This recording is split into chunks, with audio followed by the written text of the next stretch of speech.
Well, hello everyone, and welcome back to a gear change show where I am your humble host, Mike Kamau, here for a gear change show.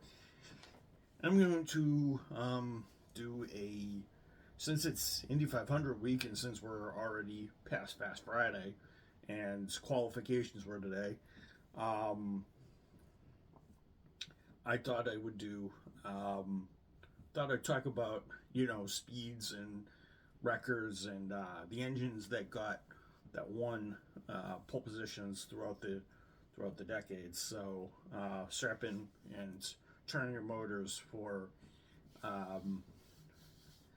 some Indy 500 speed facts and engines and certain configurations. Um, so for those of you out there, um,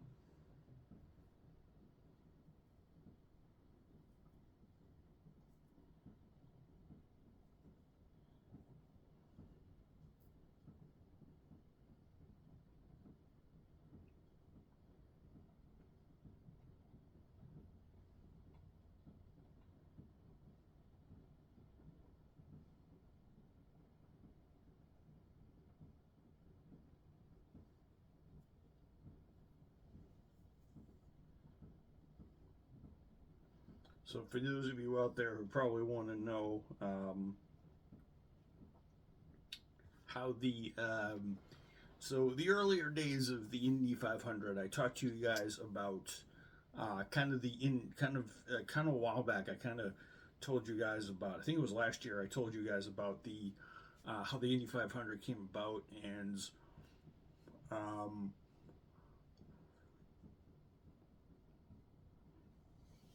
how they determined the qualifying and the positions.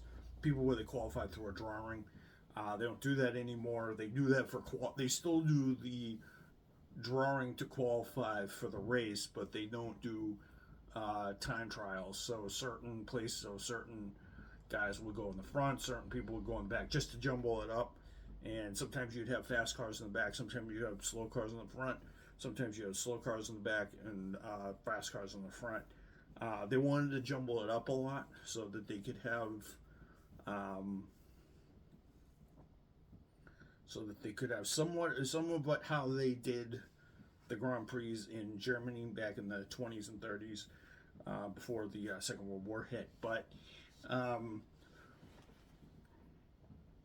so as I said before, there were certain technological advances that certain technological advances that did that. The reason why I think they drew is because I think they didn't know they didn't want to beat the cars up too much, because I think most tracks were made of boards instead of concrete. The earliest circuits were made out of wood, and eventually concrete tracks became the norm in the 20s and 30s, and we got Indianapolis Motor Speedway as we know it. But the way how teams generated power back in the 20s and 30s was through displacement. A lot of the engines were big displacement, big 10, 13 liter engines, usually 4 cylinders or 6 cylinders, making probably about maybe 60 to 100 horsepower. And then eventually, as time went on, I think the maximum cubic inch allowed at the Indianapolis 500 was, I think, 600 cubic inches, and I think it dropped to 600. I think it was either between 510 or 600 cubic inches. Then it dropped and it dropped. I don't think it was until the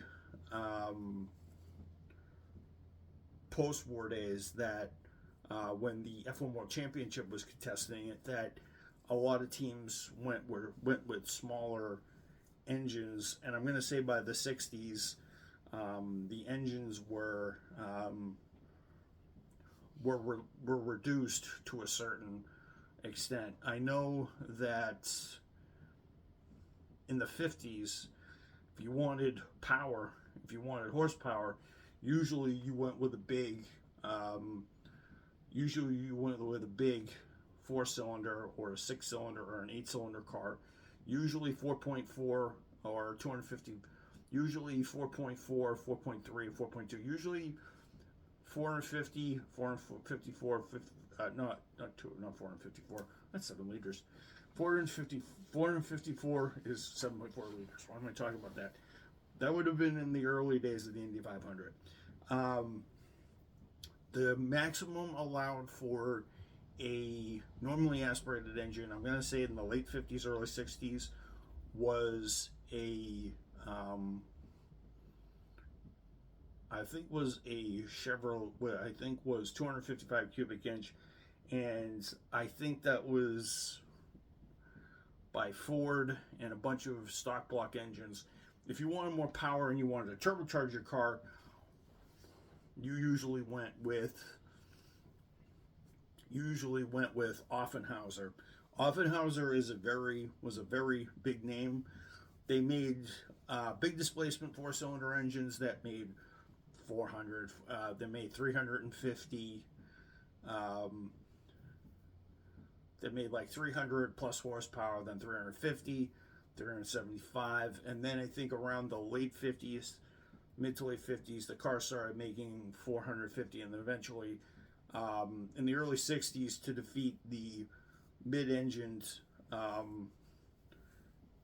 influx of mid-engine cars like the Ford Indy V8, the 4.4 255 cubic inch Indy V8, or the 4.2, the 4.4 Indy V8 with 500 horsepower. They figured they needed a turbocharged dual overhead cam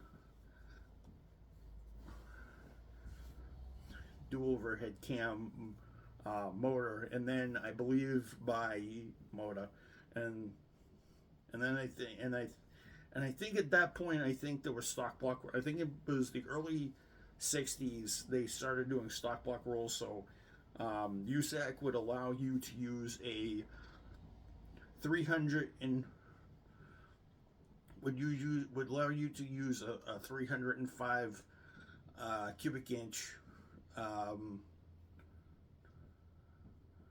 engine, as long as it equated to, it was usually a 5-liter engine. Dan Gurney used Fords and Chevrolets in some of his cars. And then some cars were obviously Offenhauser.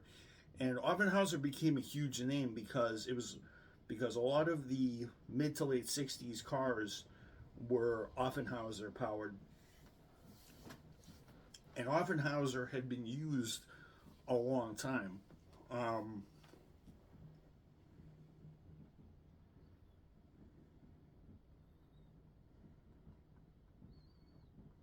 Winning engines, Indy 500.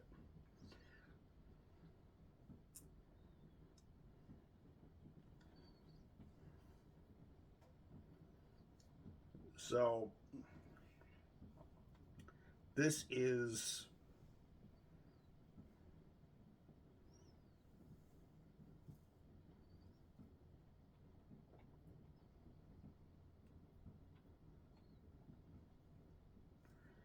so it was until the late 30s, mid 30s, during the Depression, that that they started to use. So some engines that won in the early days of the Indy 500. Peugeot, I'm pretty sure, used in 1913, 1916, and 1919 used 4-cylinder engines to win 3. Duesenberg, I think won with 8 cylinders or 6 cylinders. Frontenac, I believe, was either 4-cylinder. Maserati in the 20s and the 30s and 40s were definitely 8 cylinders inline. Mercedes 15 and 94. Well, I think that was a 4-cylinder engine with the Blitzen Benz. I'm not sure. And then the 94 was obviously the stock block Bonanza motor that Penske used to absolutely blow away the Marmon. I believe was 4-cylinder. National, Delage, Sparks. Foyt, I think, was a V8. Toyota was a V8. Um,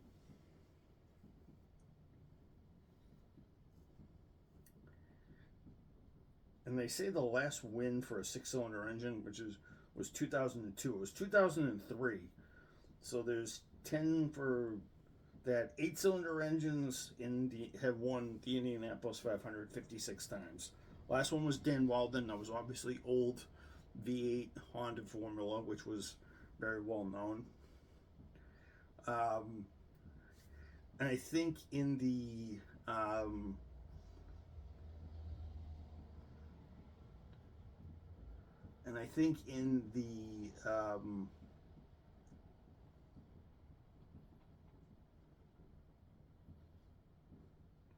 yeah, Miller won between 22, 23, 26, 20, 28, 29, 30, 31, 32, 30, 1928, 1929, 1930, 1931, 1932, 33, and 1934. They win 36, and then I think the last one before, well, not the last one before the war. There's another manufacturer that won one before the outbreak of the war. Before the war, I'll tell you that one, and that's kind of the big one. So Miller was known for its four-cylinder all-wheel drive cars, but none. And then obviously you have Chevrolet with the Indy V8 88, most of the 90s, and then the last couple of years with racing. Although Chevrolet just notched their 12th win last year with the 2023 edition. They have to update that. But the most ambiguous engine, and the one that has won the most races and is kind of a modern engine, is kind of cool, as I said, was Offenhauser. Offenhauser was a very good engine. Offenhauser's legacy started in the 1930s, and it won in 35, 37, and then in 41, just before the Japanese bombed Pearl Harbor on us, and everybody went off to war in Japan and Europe. Offenhauser won the last race.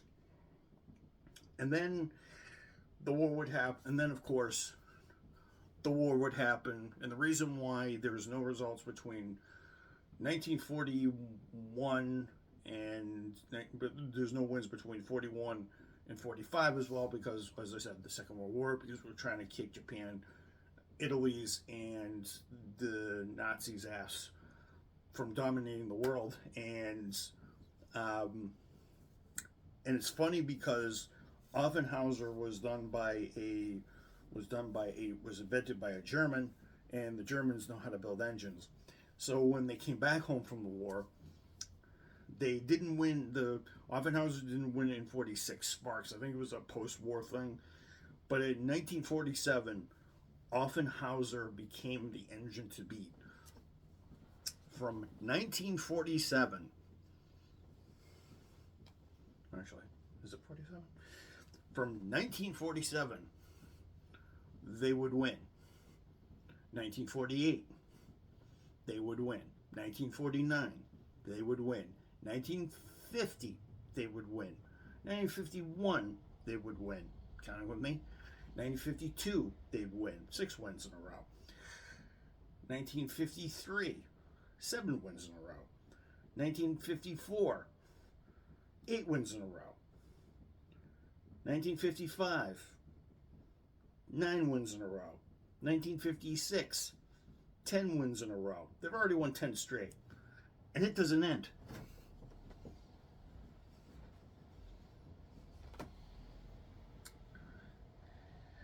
So that's 10 wins in about a decade's time. But it doesn't stop there. 1957, they win 11 in a row. 1958, they win 12 in a row. 1959, they win 13 in a row.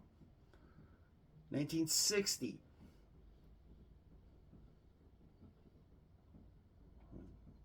12, 13, 14. They're 14 in a row. And then they'd win next time in 61, 62, 63, and 64. For a grand total, count with me, 10, 11, 12, 13, 14, 15, 16, 17, 18.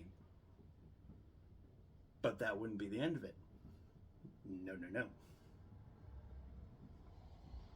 18 wins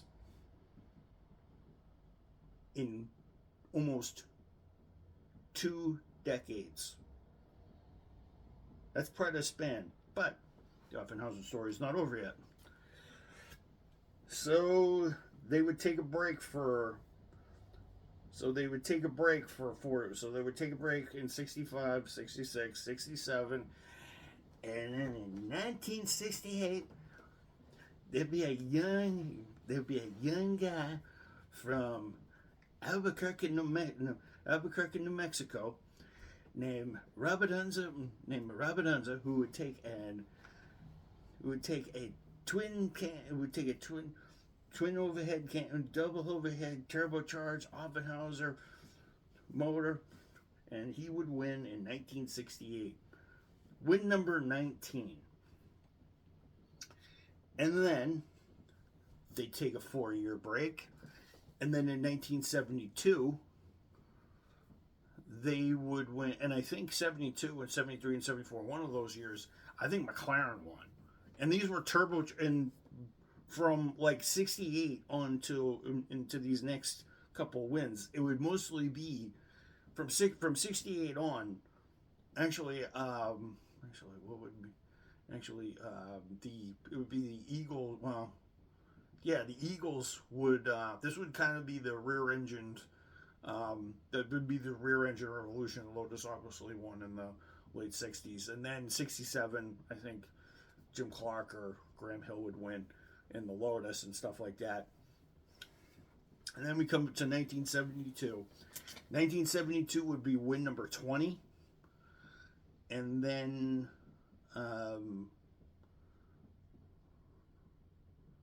win number 20, and then 1973 would be win number 21. 1973 would be win number 21. Win in 1974 would be win number 23. And then 1975 would be win number...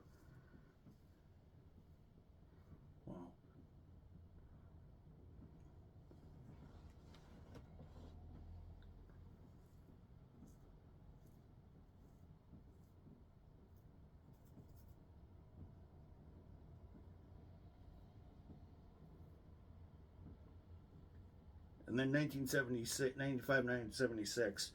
So between 1947 and 1976, Offenhauser would win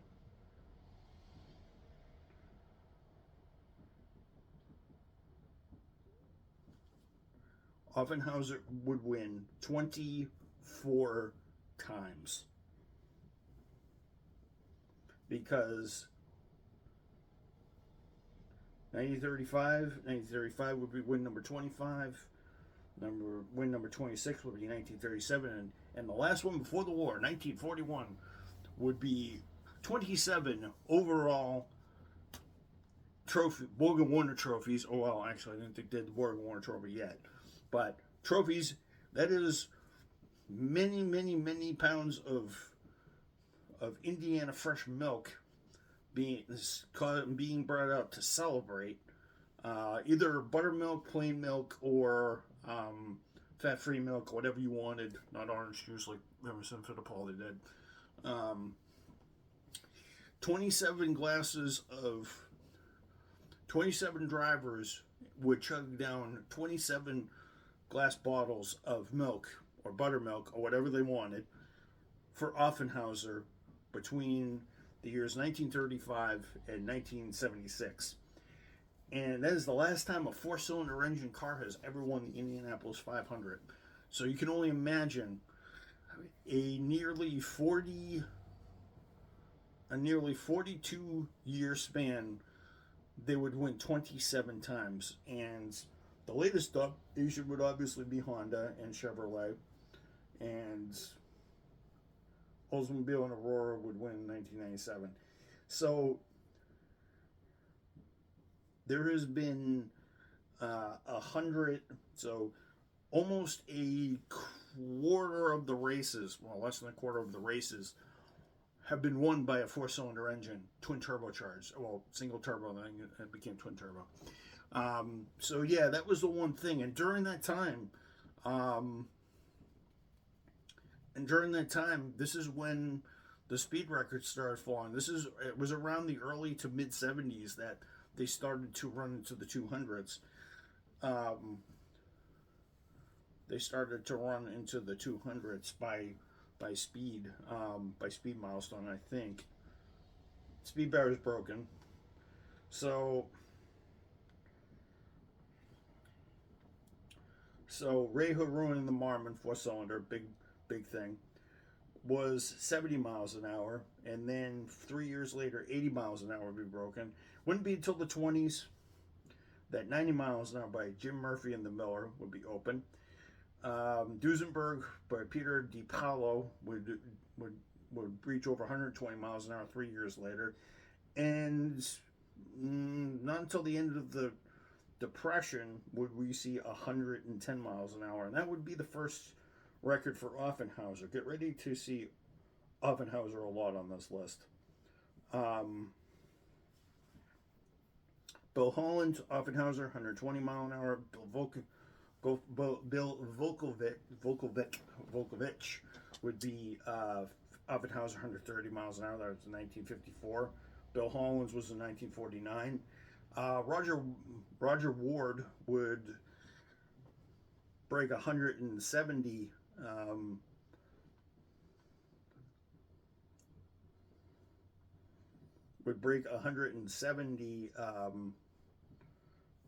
miles an hour. This was average speed, I believe.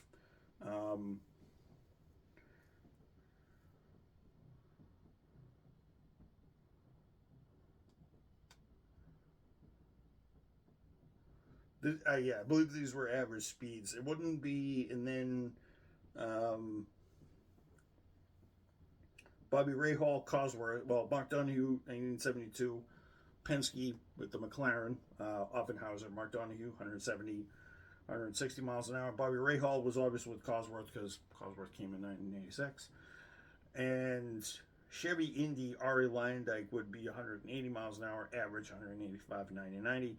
And it wouldn't be until Helio Castroneves won in 2021 that we'd reach an average speed of 190 miles an hour. I think the 100 mile an hour, I think those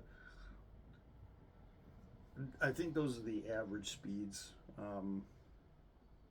That's average speed by engine. So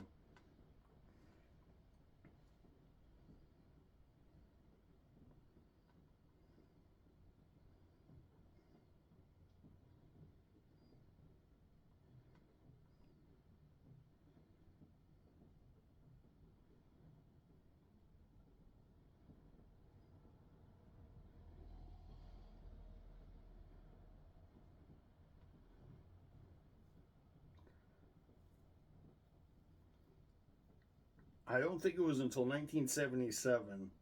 I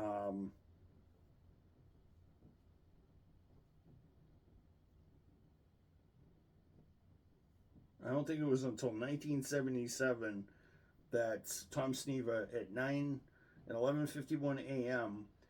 Set an all new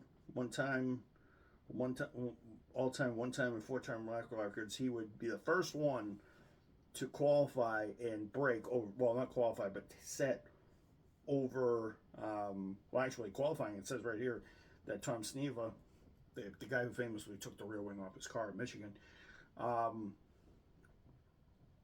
he was able to press over 200 miles an hour, and he was able to secure pole position in 1977. So he was the first one to do that. I don't think it was. I think they were. I think in the 1960s. I think in 1969. I think the pole position was 100 and I think it was 170, 180. I don't think it was really 180, 190 to 200 for pole position for the speeds. The speeds kept going up. But Tom Sneaver was the first one to hit 200. The first one to average over 210 plus, 210. It wouldn't be until, I don't think it would have been until Cosworth entered the scene in 1986 that we'd start seeing 220, 223. The speeds you see at the beginning of time trials today, but actually I can look into this. I've already been here for 25 minutes.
Well, Johnny Rutherford had a pole speed of 191, so I'll tell you when certain barriers were broken. I know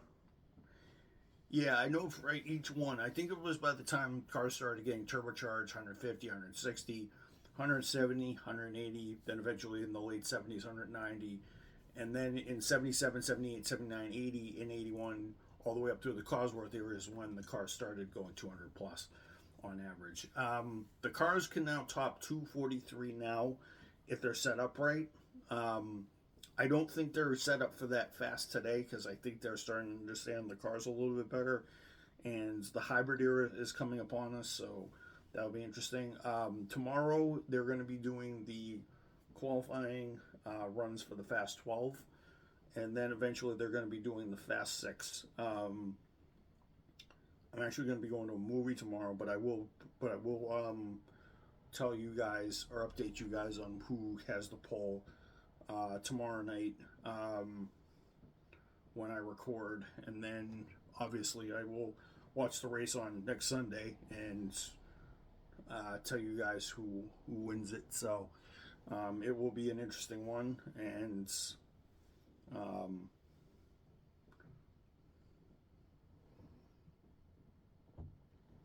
it'll be an interesting one. So I hope you guys enjoyed this.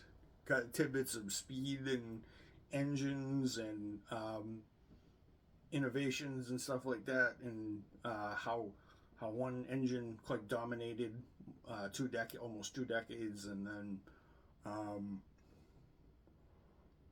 and of course Honda's been taking the victory server prisoner because of that V8, and then obviously Chevrolet that have the second and third most wins. That have the third and fourth most wins behind Offenhauser. So Offenhauser and Miller. So hope you guys enjoyed this. I will see you guys tomorrow. I'm going to upload this now so I can get it out to you guys. I promise I'm going to upload every day I can. Maybe 1 to 2 uploads. Not guaranteed, but I will try my best. I will see you guys. Maybe I'll do 2 uploads tomorrow. I may do some Indy, some reaction to the Indy qualifying, stuff like that, not semi-live because I don't want to get a copyright by NBC or Peacock, whoever does it, you know.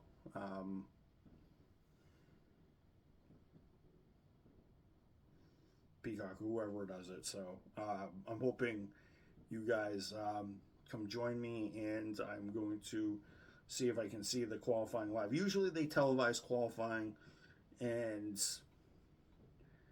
I know Carb Day is going to be on the 24th, so it's going to be an interesting couple of days, and it's going to be interesting to see who qualifies for the Indy 500. For the Indy 500, I'm going to be seeing a movie tomorrow. It's like 3:55, so I'm going to be coming home as soon as they finish Indy qualifying, and I will know, looking up on my phone and stuff like that, and I'll report to you guys. I watched it last year, so I don't really want to watch it this year. I want to really watch the race this year and react to that. Or I'll just tell you guys how it went, because you guys can watch it anyway. But yeah, tomorrow's qualifying day, and it's the end of a good week. So I hope you guys enjoyed this one. I will see you guys tomorrow for another video, hopefully.